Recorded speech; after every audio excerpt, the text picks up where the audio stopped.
puisqu'on est africain. Alors, c'est ce problème-là dans la tête des gens qui fait qu'on est resté un peu soumis. Il faut qu'il y ait supériorité, l'autorité. Mais dans le pays où moi j'ai vu, il n'y a pas cela. On peut dire des choses sans pouvoir se choquer. C'est lié à leur culture. La culture, voilà. La culture, c'est ce qui reste à l'homme après avoir tout oublié. Et chaque peuple a sa culture et nous avons notre culture. C'est notre identité, notre spécificité. On ne peut pas aussi... Alors maintenant, la part de la jeunesse à quel niveau? Vous êtes un président d'un parti politique dénommé Mouvement de la jeunesse congolaise. La part de jeunes, c'est à quel niveau? Et en même temps, vous saurez alors nous expliquer, parce qu'il y a un conclave envisagé par votre parti. Alors le dialogue s'annonce. Les jeunes feront quoi? La participation des jeunes, c'est à quelle hauteur? Alors, ce que je viens de dire aujourd'hui, que le Congo, on a un problème, je dirais, culturel, mentalité. Moi, j'ai un devoir de faire l'éveil patriotisme. Vraiment éveiller nos jeunes en disant que voilà, le Congo, c'est votre pays, c'est votre maison, c'est votre héritage. On ne peut pas laisser notre héritage à une certaine couche de personnes qui se revendiquent les héritiers et pas nous. Il faut que chacun se dise que le Congo, c'est sa maison, c'est son bien. Vraiment, c'est l'héritage de notre père. Donc, étant que fils de ce pays-là, on doit tous voir, regarder comment on gère notre pays. On doit initier nos jeunes à s'intéresser à l'appareil politique. Sans ça, le pays sera gouverné par des gens sortis de nulle part, sans vision, sans foi ni loi. Il faut que le Congolais, Congolaise qui se prennent en main. Moi, j'ai mis en place ces conclaves. Pour quelle raison? Pour vraiment éveiller les consciences de nos jeunes. On est vraiment, je dirais, assourdis dans de bêtises, bêtement, entre la boisson, la musique, l'église. C'est bien bon, je ne suis pas contre tout ça. Je veux que nos jeunes soient un peu consciencieux. Mais on se lève le matin. Je vous arrête un peu. Oui. Comment on peut avoir des jeunes consciencieux dans un environnement où des tapages à longueur de journée, vous n'avez pas l'idée? La journée, c'est les églises et de bars. La nuit, c'est les églises et de bars. C'est dans chaque avenue, vous trouverez une église. C'est dans chaque avenue, vous trouverez un débit de boisson. On ne sait pas se reposer. Alors comment on peut avoir un jeune réfléchi, intelligent, dans un environnement où ça fait partout des bruits?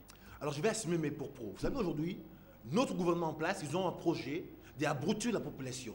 Et c'est pour cela qu'ils autorisent, hein, dans toute la rue, le bar, dans chaque coin. Exagéré maintenant, franchement. Ils autorisent des églises qui poussent comme des champignons pour nous distraire. Puisqu'aujourd'hui, si le Congolais devient consciencieux, ils vont se regarder, ils vont dire, mais comment on gère notre pays?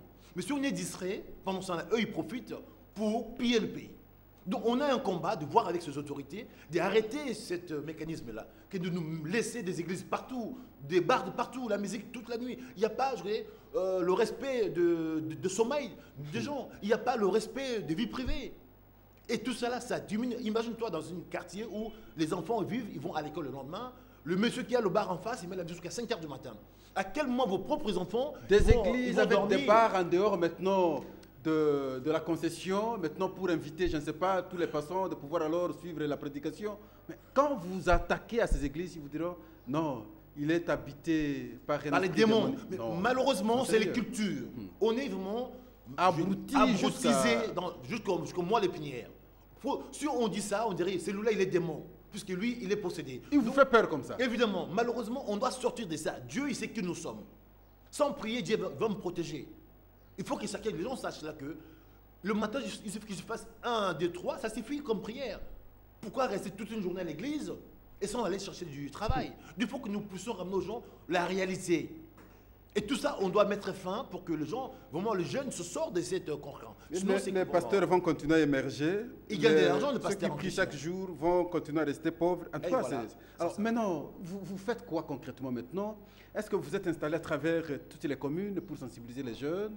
Ou vous aussi, vous vous êtes limité à votre coin pour faire des bruits, comme les églises aussi là-bas, à votre coin simplement avec quelques jeunes du quartier? Alors, je dirais, malheureusement et heureusement, aujourd'hui, nous arrivons à se planter partout.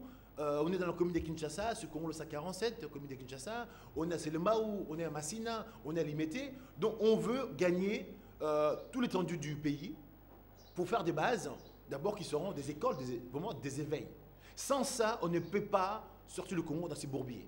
Que toutes nos jeunes sont focalisés par la boisson, la musique, les femmes, c'est bien beau. Mais c'est la jeunesse qu'on laisse. Après, on se dit la politique, c'est pour le vieux.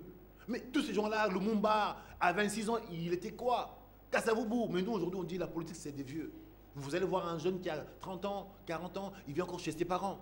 À quel moment il va faire un projet pour son avenir? Parce que À 7 heures, le matin, déjà 6 heures, 7 heures, il est devant sa bouteille de bière. alors, on doit aider les gens.